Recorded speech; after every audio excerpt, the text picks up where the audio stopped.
Welcome back to The Ambassadors. I'm thrilled to dive into today's topic with you. Let's get right into it. Welcome to This Explainer. Right out of the gate today, we're diving straight into a fascinating devotional message. It's called Prepared Vessels for the Supernatural Flow by Ambassador David F. Naifulu.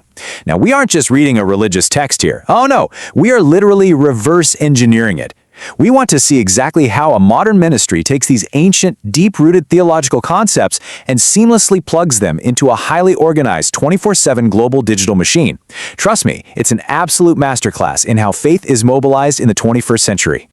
Okay, so looking at our agenda today. 1. The concept of readiness. 2. Scriptural case studies. 3. Modern spiritual application. 4. The call to salvation. And 5. The ministry's global footprint. Let's get right to it. The author actually grounds this entire message in one specific verse, Matthew 24:42, which says, "Watch therefore." And that right there, that establishes our baseline theme. It's all about this constant, unbroken spiritual vigilance. Basically, it sets the tone for everything else we're going to talk about. The big idea is that the supernatural doesn't just happen to people who are casually waiting around. It happens to those who are actively, intentionally watching. Honestly, in our era of constant distraction, this call to laser focus is incredibly compelling. And that perfectly sets up the central life application question of the whole text, the big one. Are you ready to receive God's miraculous power? It's a direct challenge, really. It forces the reader to stop and take a hard look at their daily habits and ask, does my daily routine actually align with the expectation that a miracle could happen? All right, moving on to section 1, the concept of readiness. So the text sets up this really stark contrast between prepared and unprepared vessels.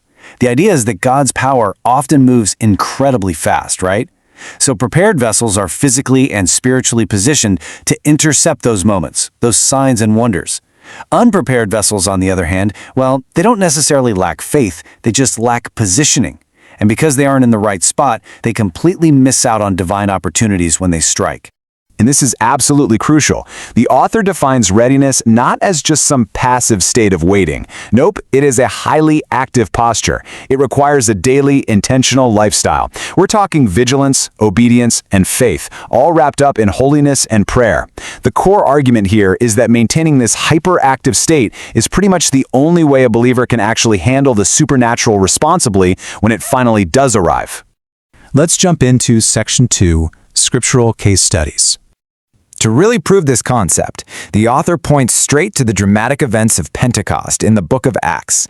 The disciples weren't just told to sit around and twiddle their thumbs. They were specifically instructed to watch and pray while they waited for the Holy Spirit. And according to the text, it was exactly that period of intense preparation that allowed them to receive their miraculous empowerment. They had to be ready to wield the power, not just catch it. Next up, the text highlights the prophet Elijah, confronting the prophets of Baal. And I love how the author breaks Elijah's actions down into this rigorous, step-by-step checklist. He arose early, he physically prepared the altar, and he obeyed instructions precisely. It's clear as day. Exact, sequential preparation is literally what made him a conduit for fire from heaven.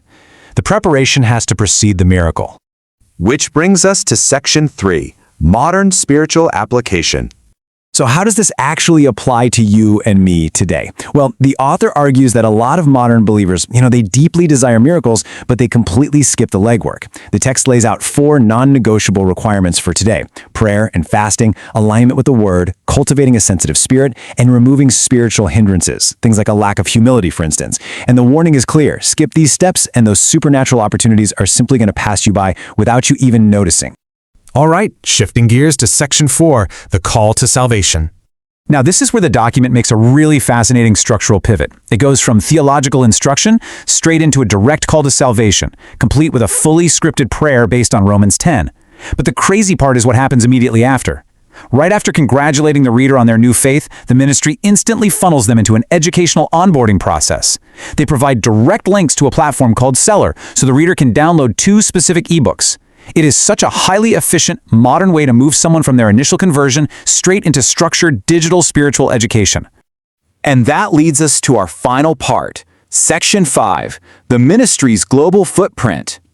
We are transitioning entirely away from the theology for a second to look at this absolutely staggering number, 500 million. That represents Operation 500 Million Souls for Christ for all nations. That is the ministry's ultimate global evangelism target. And obviously, hitting a metric that massive, that requires an immense amount of operational machinery, which the text immediately outlines. To even get close to that 500 million mark, the ministry clearly doesn't allow for passive observers. They explicitly categorize their followers into 3 very actionable roles. You can be a prayer partner interceding daily, a volunteer missionary serving out in the field, or a kingdom investor providing consistent financial support. By clearly defining these roles, the organization makes sure that every single person reading the text is assigned a specific operational duty. It's a total organizational masterstroke to turn passive readers into active, fully engaged participants. And to keep all those newly assigned folks engaged, the ministry runs a relentless 24/7 digital operation. They absolutely aren't just relying on your typical Sunday services. The text provides links for a midnight prayer WhatsApp group, an early morning tongues declarations group, and even an ambassador's business tycoon group. Plus, they're fully utilizing Telegram, LinkedIn, Facebook, TikTok, and YouTube. It is a comprehensive, practically inescapable digital ecosystem, perfectly designed for constant daily contact. But this right here is where we see the true global nature of the whole operation. The document concludes with a carefully mapped out schedule that covers 22 different international time zones. We're talking Nigeria at midnight, India at 4:30 a.m., across to the Philippines, and over to Canada at 6 p.m. They have meticulously coordinated a 24-hour, non-stop prayer cycle spanning the entire globe. So you remember that active spiritual preparation we talked about at the very beginning? It is literally happening at every single hour of the day, somewhere on earth.